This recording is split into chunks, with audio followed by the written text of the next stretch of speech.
How are you doing? I'm good, good. You? I'm doing well, All right, so we'll get into it in a second, but I wanted to ask you first of all, how are you liking A4 so far? Since you took a bit of a break, let's say. I liked it then, but I think I like it even more now. It just feels very dynamic. Like the games are so, well, they're structured, but they're also unstructured at the same time, where you actually have to think in game and perform in game, which feels like real-time strategy. That's what I like. Yeah, there's a lot more tech switching and like scouting is very, very important these days, I feel like, compared to before. So if you guys don't know who Magic is, he is the AoE4 GOAT. He's the AOM GOAT. What else are you goating? Don't be humble now. No, man, you're gonna make these guys think I'm the GOAT.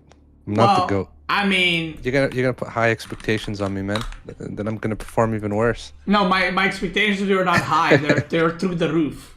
Okay, so let's get into it. So, what do you have anything specific you want to go through? Do you want to like ask general questions?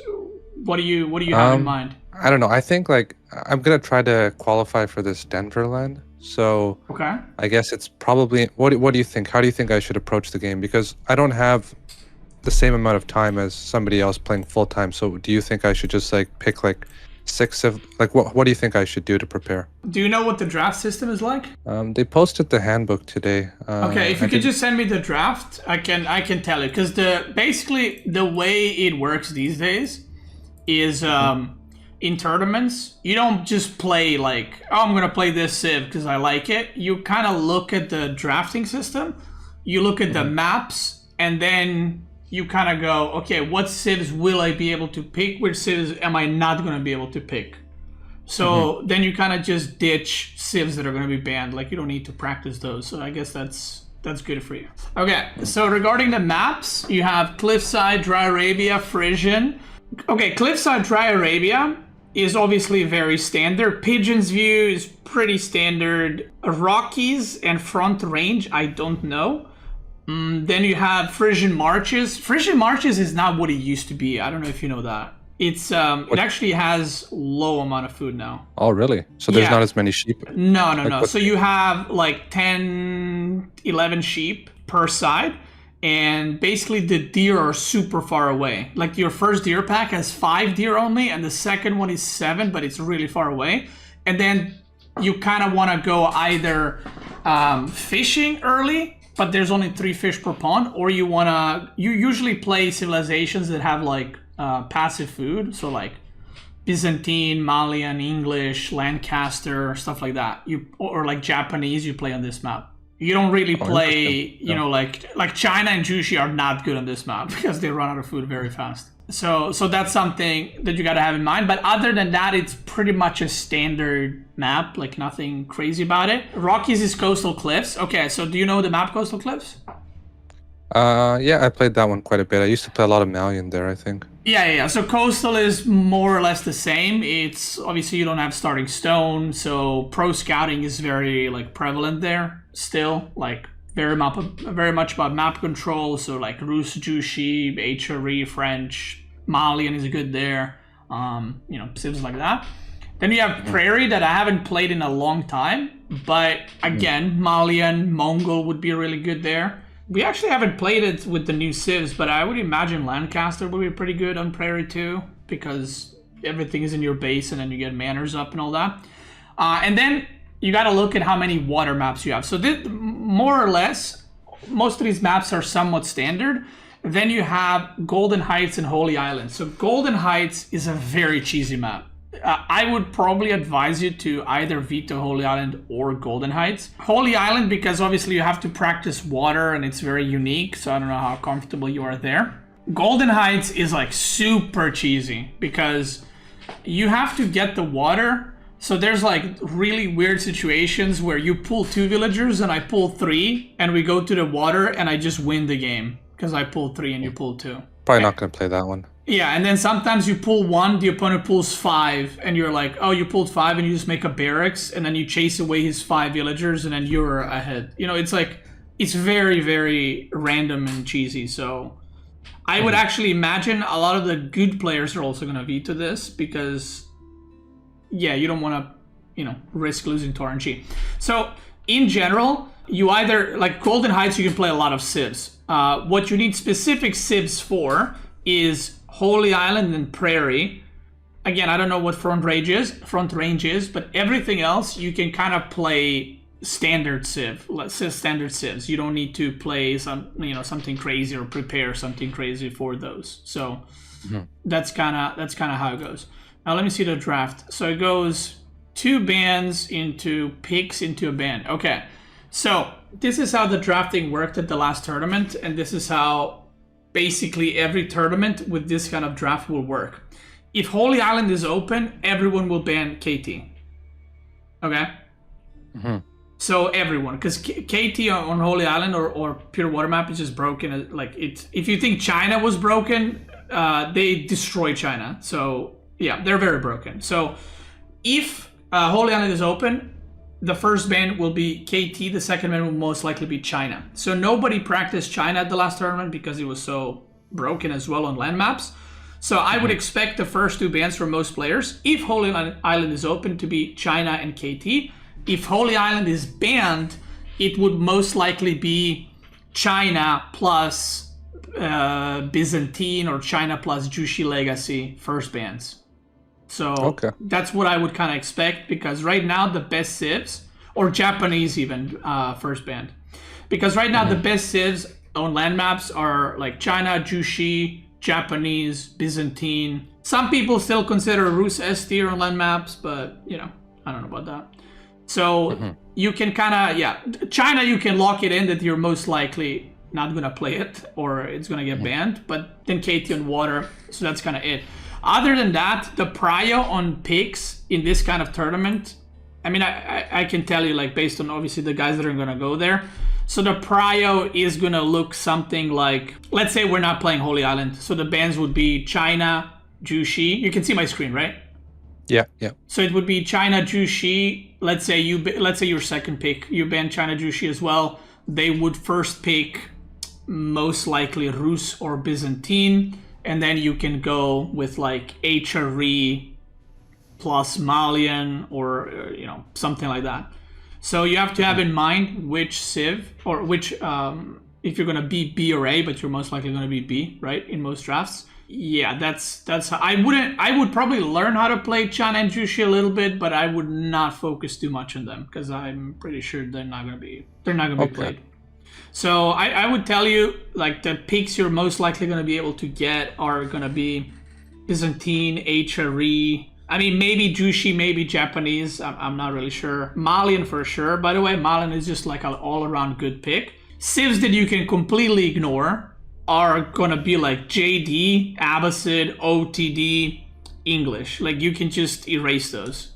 Don't bother. I know you used to play Ottoman, but if you don't want to play Ottoman because it's very specific, I would probably scratch that too.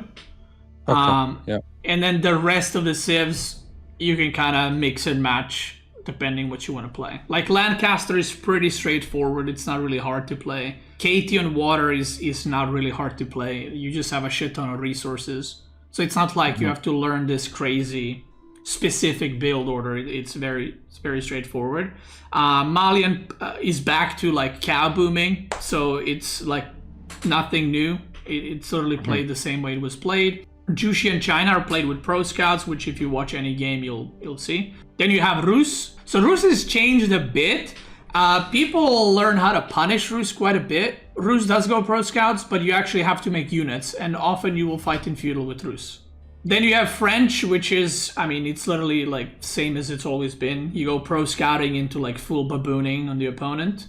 So nothing crazy there. French is just better than JD right now because of the passive villager, like they're building faster, right? Japanese has changed quite a bit. I recently made a video about it, so if you want, you can check that out why. But it's played kind of in feudal, and it's extremely strong. It's definitely one of the best civs. HRE is played with pro scouting into like a crap ton of units and then fast castle kind of thing. Fast Imperial with most civs is very much you're gonna die kind of thing. Like you can get away with it sometimes, but people learn how to punish it, and the game is like a lot more aggressive to where if you actually cut units in castle, you will just die.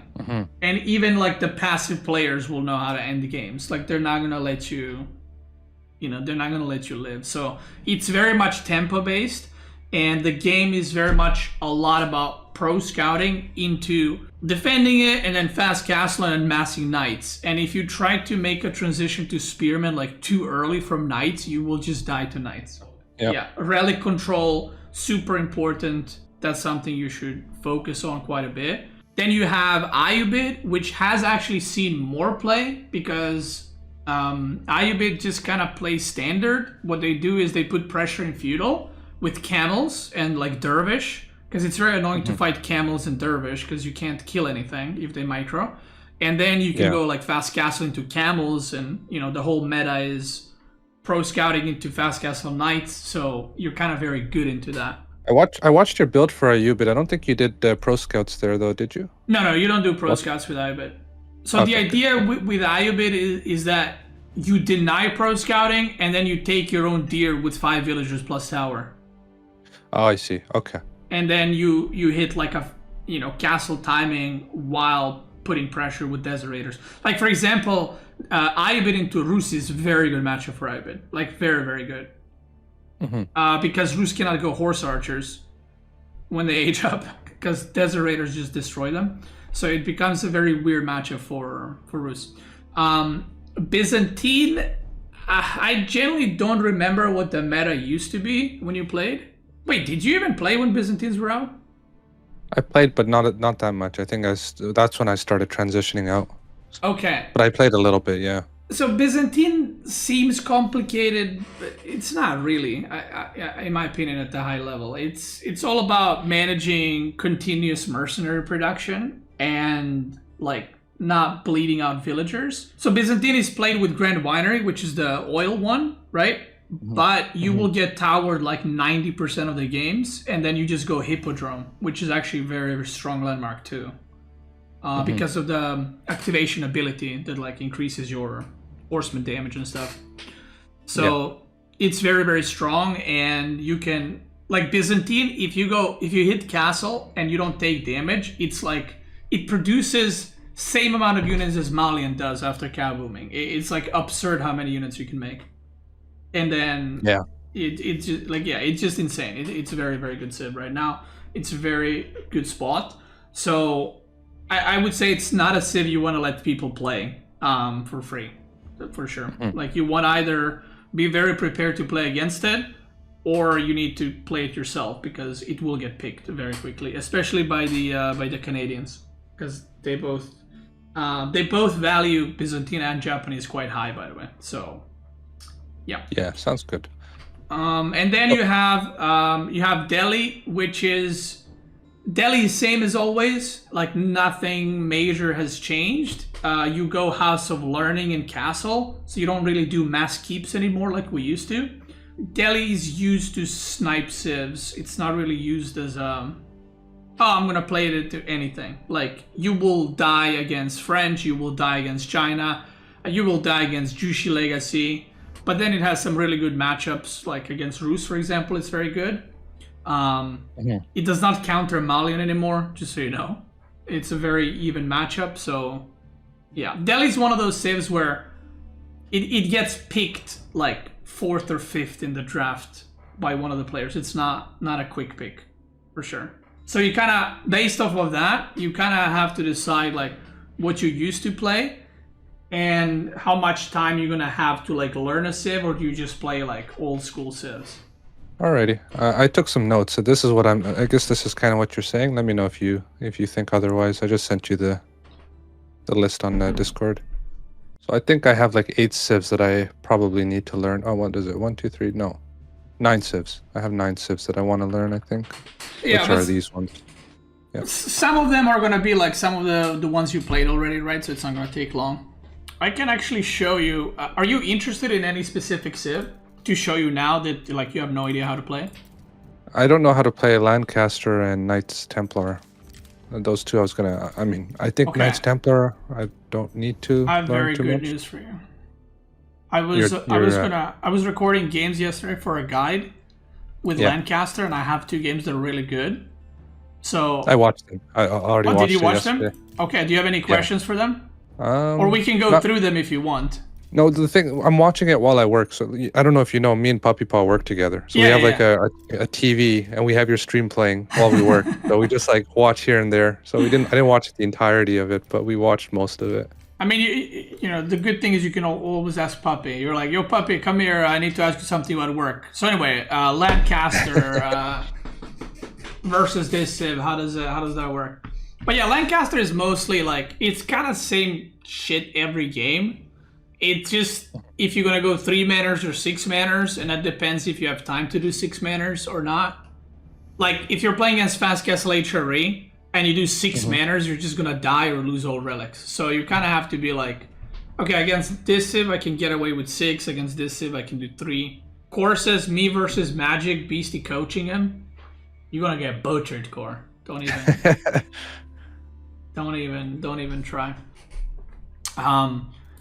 So yeah, KT on the other side is not played on land at all, by the way, like 0. So Okay. it's just on water. And it's the funny thing is, you know, water usually has like specific builds.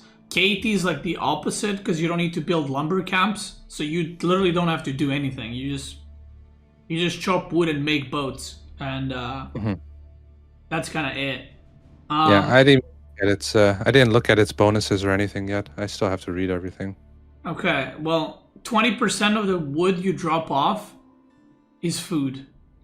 Oh, that's OP.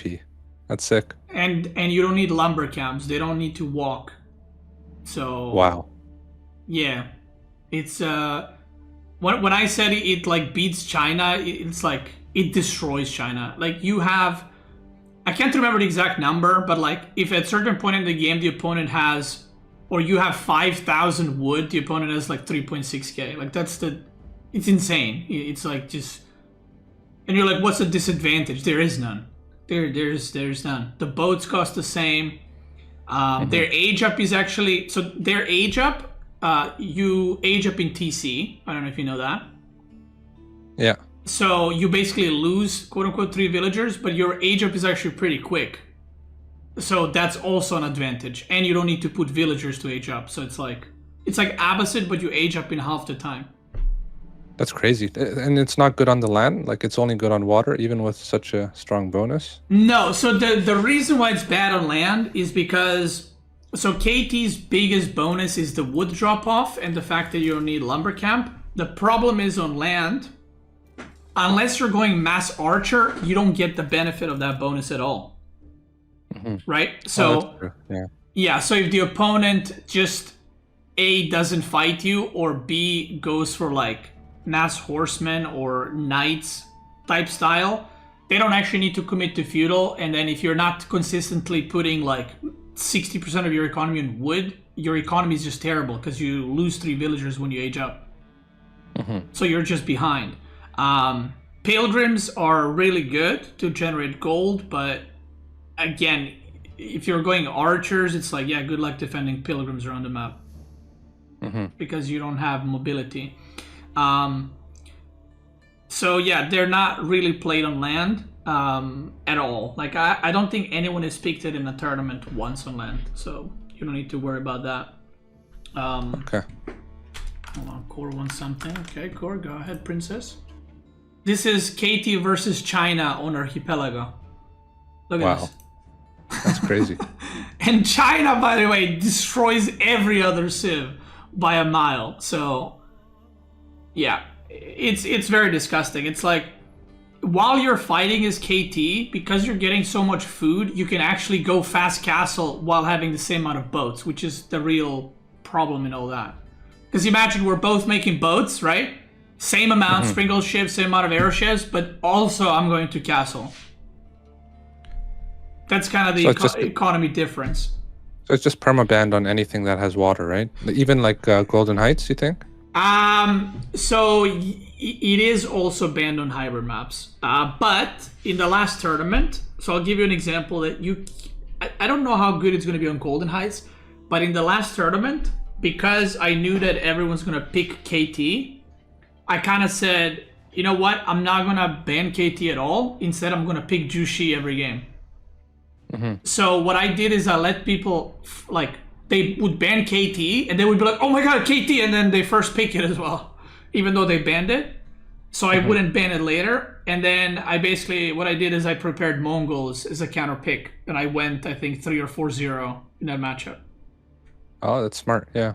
Yeah. So I think people overestimate how good it is on hybrid. Like I do think it's obviously one of the best civs, but there are counters. On Archipelago, there are no counters. You're just playing a different game there. So I wouldn't think that you need to ban it on Golden Heights, because yeah, like the whole point of KT is that you want to go for a dock, but a Golden Heights is kind of like a barracks opening map, right? So if you go barracks, then he's not getting his bonus from wood gathering as much, you know? So it's not that bad. Like if you played HRE versus KT on Golden Heights, HRE will outproduce KT. Okay, I get it, yeah. Yeah, but then if he gets water, then he's better. So it kind of works like that. Maybe I play, you spectate? Let's do that. How confident are you? How high do you want the opponent to be? It doesn't matter. Yo! Give me core. Give me core. Yo! Okay. Core, do you want to play? Damn, bro. I got the goat coaching me, man. I can take on anyone. Jesus, right now. dude. He just said it doesn't matter. Holy shit. Sometimes I have a lot of trouble talking and playing at the same time, so there might be some pauses in between, but Yeah. I'll try. Do you want me to yap like a lot, or do you want me to just give you input here and there? Maybe here and there input, because I won't be able to digest if it's too much. Okay, open with barracks now, with one build. Oh, just stick with 2 or keep on going? Yeah, just go 2. Like you can go 3 as well, but yeah, it's pretty standard because for Japanese you don't take a lot of resources to do this, and it's pretty annoying. Yeah. So. I guess I should have scouted a little bit more on his base. I mean, you know where the wood lines are, so you can kind of. Fine. Yeah, okay, that's true. Just so you know, that's the second wood line. Oh. Yeah. And then how much? I need. So yeah, now I need you to put can some on already gold, right? can already go. You usually want to get 100 wood so you can make another house after, but you can already start working towards gold. Okay, so put some guys on gold. Yeah.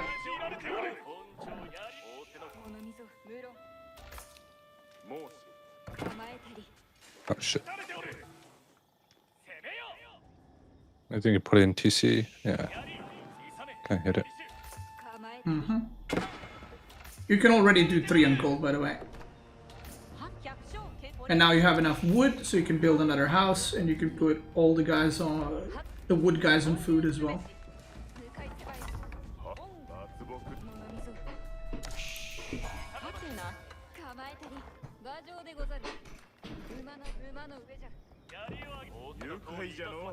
Wonder if I can hit this.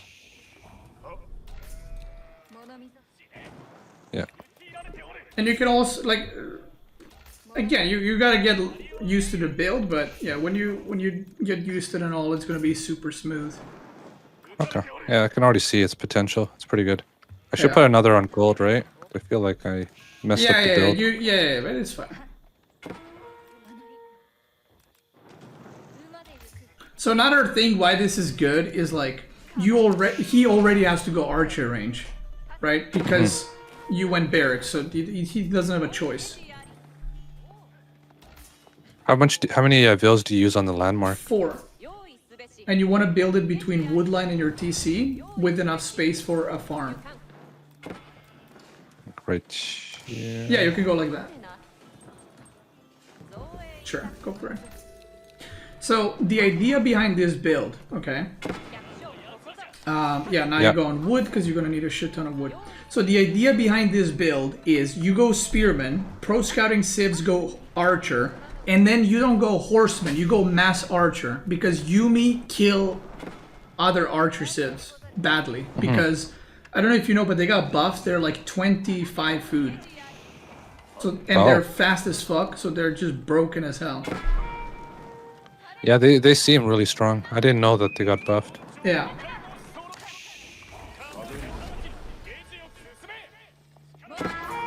So you can also get... you can make a spearman, by the way, and like another spearman from the thing. Oh, that's true. Yeah. You can get the wheelbarrow as well. Yeah. Let me go scout what he's doing. So you're saying open up with archers after this? Yeah, so you want to go like double archer range or just crank archers. And now what you want to do with the spearman is like put one at each deer pack. So that he doesn't sneak any away from your side of the map or his side of the map. Like you want to make sure he makes archers. Did I take them off this hunting cabin or? Yeah, you can take them off. Like you caused some damage, you were annoying, so he's just gonna repair. You see that? He has to go archer range now. Yeah. Oh shit. Ah man, lost a scout. That's alright. Alright. I get instant wheelbarrow again? Yeah, you can. Instant wheelbarrow and double broadaxe as well. You want to use those.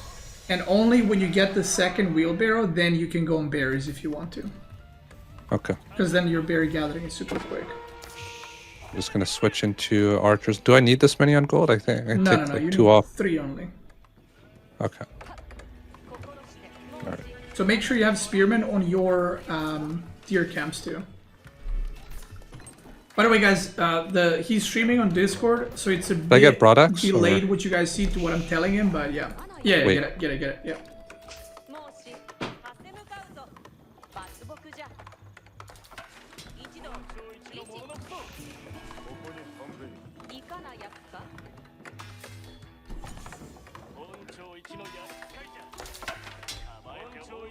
What you can also do, by the way, or you should do every game, get another archer range.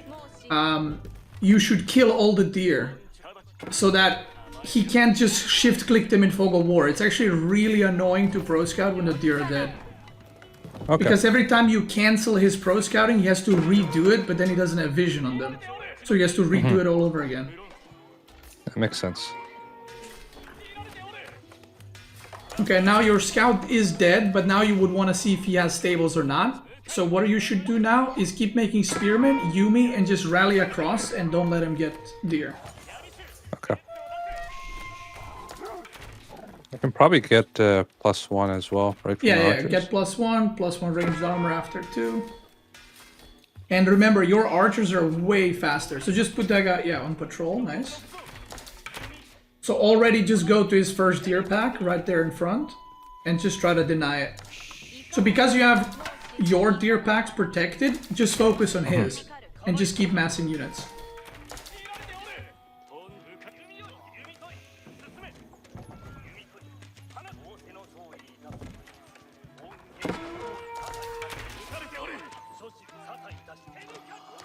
And just keep making spearmen because like I said, you're not sure if he's gonna go for the thing or not.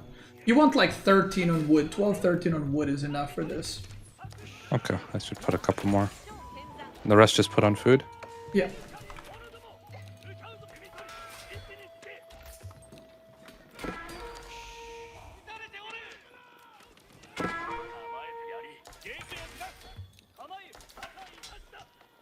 So he's going pretty greedy if he doesn't have any units. Like that is pretty greedy from him.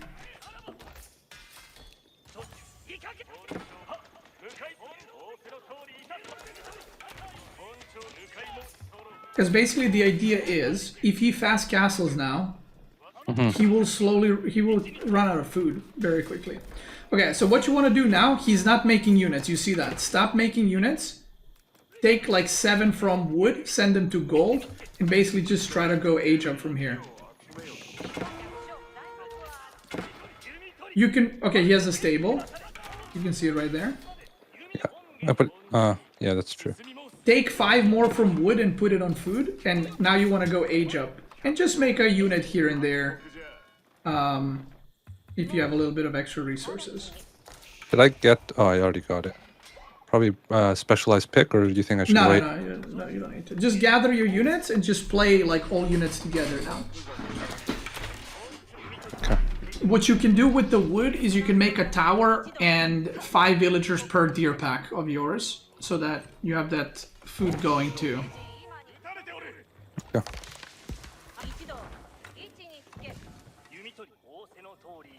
He's going for that one. Yeah, I think let's go for it. Oh, he targeted the boar. He's a sneaky snake.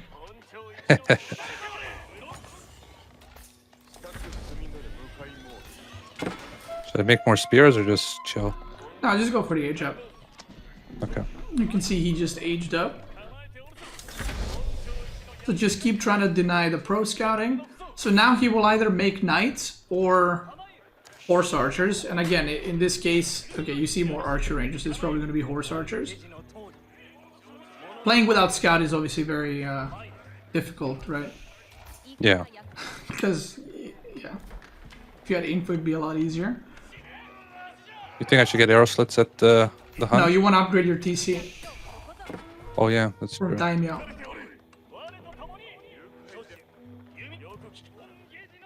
think I can still be a little bit aggressive, right? Yeah, you can get some more Yumi, by the way. They're super cheap, so you don't need to worry about it like delaying your age up or something. So now you just go back to unit production, back to Yumi. Keep making Yumi. Should I put Yeah, another yeah. archery range? Yeah, sure. So Yumi do kill horse archers because they're just way cheaper. It's like 3-4 Yumi for one horse archer.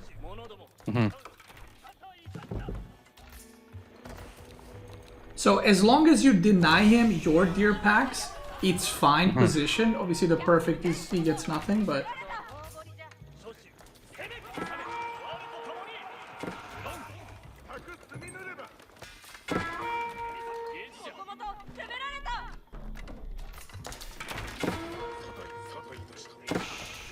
So you don't make knights in this scenario?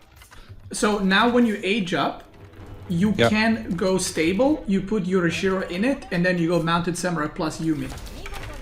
Okay. Because basically your knights are better than his, and then you have Yumi upgraded. Yeah.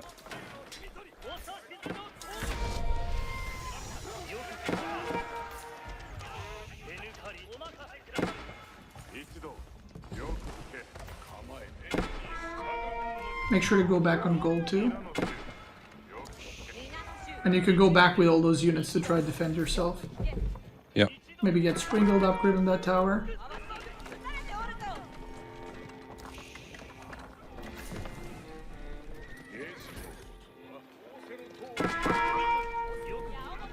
Okay.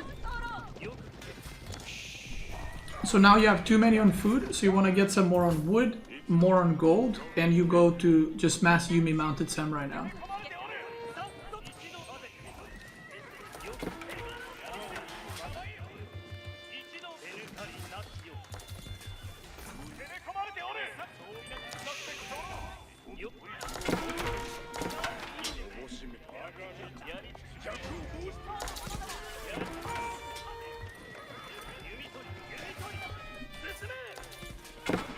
Make sure you upgrade your Yumi when you can as well.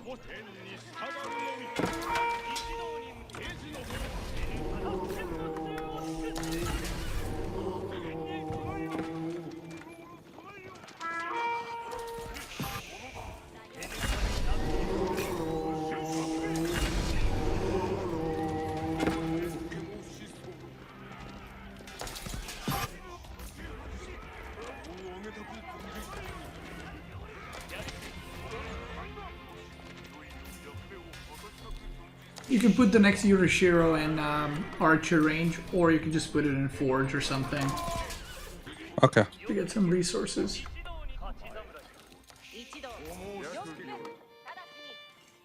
I don't know if this guy's scout died. Oh, sorry, his monk.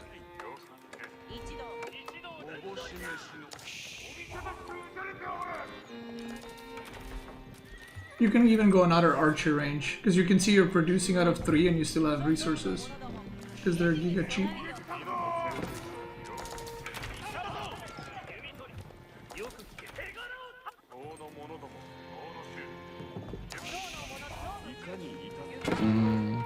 Oh shit, cancelled the upgrade. Okay. So now the only thing you can really attack from Bruce is usually their wood line. Okay, he's not going to be mining gold. So you now want to pick up your army and just go and try to poke his wood line, try to harass that, try to deny that. Because he should still have food a little bit longer, because you did deny 2 deer packs, but he will have perhaps some more going.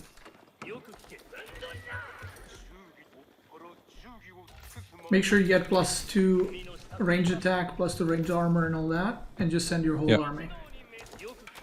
Trying to get enough gold, I think. I have too much on food. Yeah, that's something you gotta get used to, because the economy for Japanese is a bit weird. Oh, shit.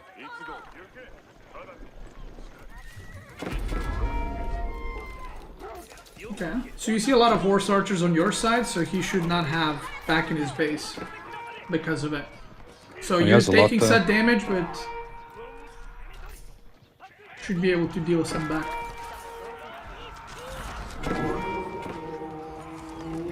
You can also judge how much food he has left under TC, so you know if he's gonna go on berries or maybe boar or whatever else.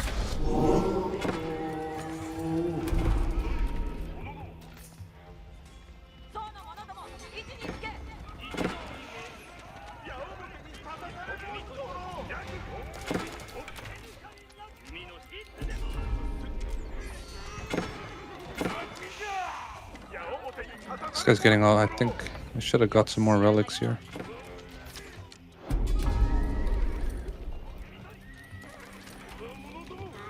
He's farming though. It's interesting. Yeah, probably not too much wood, but you can check the board, check the berries. And the strength of Japanese is like, look how much food you have and you haven't really moved too much out of your base. Like you should always run out of food after your opponent, which is why Japanese is so strong, I think.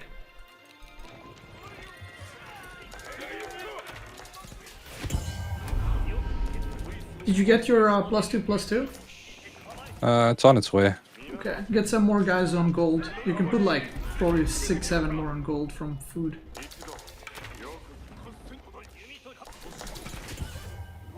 Alright, let's go again. Let's push that wood line.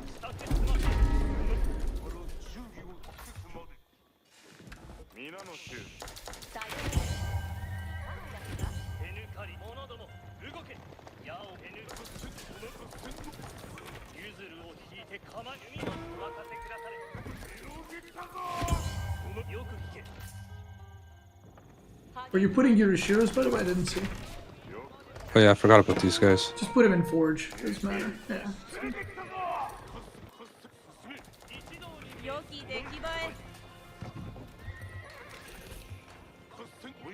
You can add another stable soon as well. Should I blow up this monastery? Yeah, just do some damage. Just force him to fight you a little bit. Like that wooden fortress, even if it garrisons, it's not gonna do much, you know. Okay, that's nice. Okay, that's good. Yeah, kill that monastery, maybe get some monks there, try to yoink. Okay, so now you know he's not on that wood line, so he's obviously on the other one, so you can rotate. This is where you gotta do split target firing on the horse archers.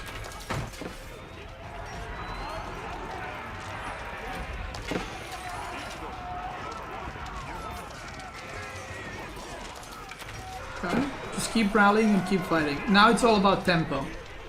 Like you have to keep pushing, you can't go, but there's no more going back. Well, then I win this fight though, right? Just keep kiting with Yumi now. Oh.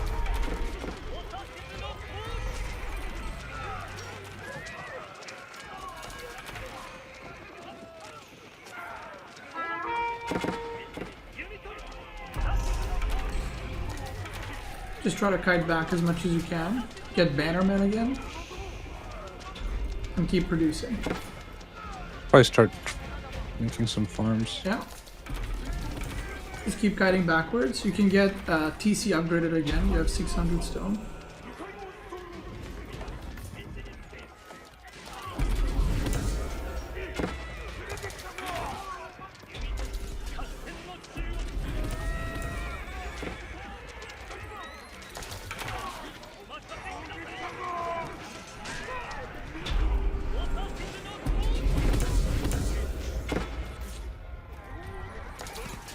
A lot of units, man. Yeah.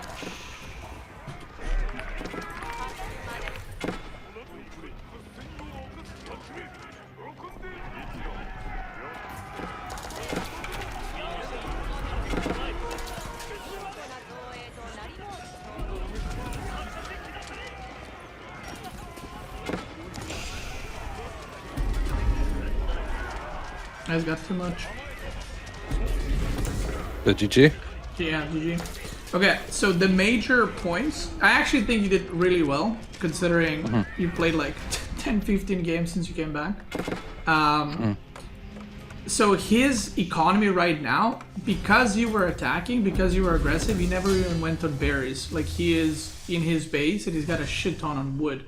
This is why the game is like so tempo based, is because the relic gathering, like he shouldn't take all 5. Like, if the game is like 2-3 or 3-2 or whatever, the game is a lot more playable for you. And if you look at the economy part, that's a lot due to idle time and relics, right? Because you were running left and right because he was harassing and all that. So Yeah. these kinds of things add up super quickly, where it's like, these days, even if you don't lose villagers, if you're just getting idled quite a lot, it will translate into way, way worse army. But if you go to army count, by the way, the army count was very close. Obviously, you have Yumi, which are cheaper, right? So it looks like your army is better, but his units are more expensive. But all considering, that game went, I think, pretty well. You need to, one of the things that you need to get used to it is denying pro scouting and like when to go back and when to keep pushing.